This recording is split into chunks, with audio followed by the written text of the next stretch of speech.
Are we live? Hi, everybody, and welcome to another episode of Whiskey Wednesday. Happy New Year, everybody. We're all here. Me, John, Rick's behind the camera right now. We hope you guys had a wonderful holiday, a happy New Year. What was I gonna say? Speaking of like fresh starts, and I always get like romantic about the idea of starting fresh. So with like that said, the Christmas lights are already down. Like I've already put everything away, and what I'm like most looking forward to is actually summertime again. So I thought, for the one and only time that we usually, do these things, I would do a little cooking segment like I do sometimes with Whiskey Wednesday. I had a craving for bruschetta. I think that's how you say it. So I'm going to show you, because I'm not a fan of taking all day and cooking and stuff. So I have a very lazy way of doing a bruschetta. So let me show you how we start this. John, thank you for the background music here. You're welcome. So, right now, today, we are unofficially sponsored by Liquid Death, because I'm also dry Januarying. Are you? So far I have. So far. There you go. So, happy Whiskey Wednesday to those who are. So what I've done here, I like to take... I think it's important the ingredients that you use. So I like to use right now, because it's the dead of winter and you can't find fresh tomatoes, Campari tomatoes are the best ones you can use. So I like to chop these up. And just like, I'm pretty lazy with this. If you have a better system to do this, you can do it however you like. But I kind of like to just do them in small little bits, chop them up. And I'm probably not using the knife correctly or whatever, but no big deal if you want to get in on this. As long as Dad's not watching, he's yeah. So I just put it in here. I also love the fresh mozzarella, so I have to take a little bit of this.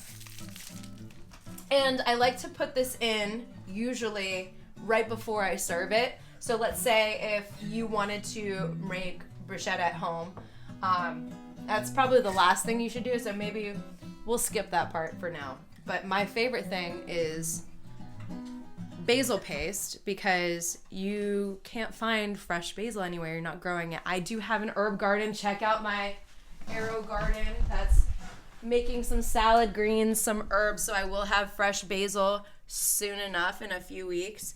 But for now, basil paste. If you don't have any fresh basil at home, this is what you do. Also, we have Molly. Yeah, there's Molly. Happy New Year, Molly. So, I like to take my basil paste and I add a pretty good amount. That's a small, like, couple servings. So I take a lot of the basil paste and I'll mix that in. Let me get a fork. And mix that in. I like to salt and pepper. And what I'll do is take a fresh baguette. I'll cut it in some small pieces. I'll actually put it on a baking sheet and put some butter, some garlic salt, and throw it in the oven for a little bit. And then you can take your mozzarella, cut that up. I like to cut it in small pieces so I get a lot of small pieces all in one bite. And it comes out like this over here after you mix it all up.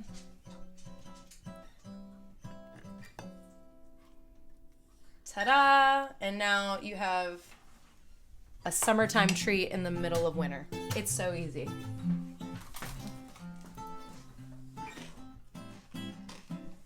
Very nice. I hope you guys take this little fun recipe and do it at home. So easy to do. I wanted to bring back another friend, because with fresh new things coming in January, it reminds me of nostalgic things such as the classic can of questions. It's the classic can of questions.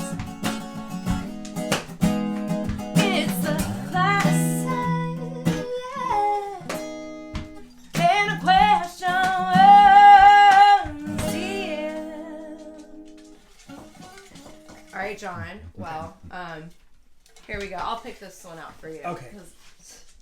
Okay. What was your favorite part of 2022 with the Vindies? With the Vindies. Mine was going to the West Coast because I'd never been. Yeah, that's definitely a highlight. Rick, what about you? Likewise. I think we talked about this on... Did we talk about this on a Whiskey Wednesday? Maybe. Yeah, the best part of 22. I'm just you know You're what? just Forget reading- it. Forget you're it. just Forget I asked. Forget I asked. Mine's probably opening up for Pat Benatar. That was pretty cool. That was cool. Yeah. All right. Now, the talk of the day today has been the snub of Celine Dion on the Rolling Stone magazine's top 200 singers of all time. And I'm wondering if Celine Dion was put on... Very nice, John. If she was put on the top 200, where do you think Celine Dion should have gone? Because you saw some of it. I mean, like, what was the top 10? Yeah. I mean, Bob Dylan was like, what, 12, 14? Yeah. Probably, at least she'd be a solid 11 then. If Bob Dylan's 12. I would put Celine Dion right by Mariah Carey somewhere. Yeah. So wherever she was in... Was she like 20? Probably. Well... Yeah, she was up there.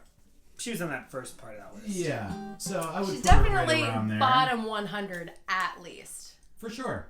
For sure, right? So Yeah. I think there's a conspiracy. Sure. The conspiracy, I think, is that Rolling Stone magazine probably wanted some clickbait. Sure. So, I mean, all the attention is going to Rolling Stone magazine because... Right. they Or don't Celine's have... just a bitch. And they didn't want to put her in there. Are we live? I don't know. I'm just... Maybe. She seems nice enough. She might actually She's Canadian. Canadian. How much nicer can you be? Well, so she's You not a can't. bitch. Yeah. Yeah. It was clickbait. For sure. Yeah. Yes. There you go. Definitely clickbait. Myth Yeah. busted. I was just throwing out another theory, you know. That was your clickbait. Deep response. All right. Well, that's all I have for tonight, guys. We were deep in Vindy's stuff. Questions?